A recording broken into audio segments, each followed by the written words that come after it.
એમને કહ્યું કે આ અવસર નથી જવા દેવો.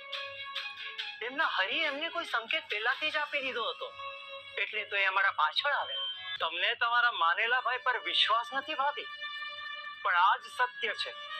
શિવરાજ નથી કહી રહ્યો, પણ અમારા જેવું શ્રીમંત ઘર એમને મળ્યું છે એટલે જ એ તૈયાર થયા છે. આપણે કાલ ને કાલ કુંવર અને વિનયના ગોળદાણા કરી લઈશું અને ત્યાંથી મારા ઘરે નીકળી જઈશું. ત્યાં તારા દીકરા અને મારી દીકરીનું સગપણ પણ કરી નાખશું.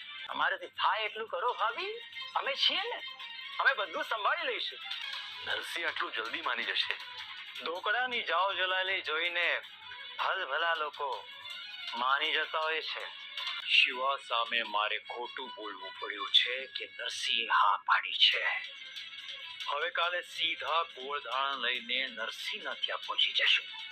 જો નરસિંહ ના પાડશે તો એની એવી ફજીતી કરીશ કે ક્યારેય કોઈની સાથે દીકરી પરણાવવાની વાત નહીં કરે.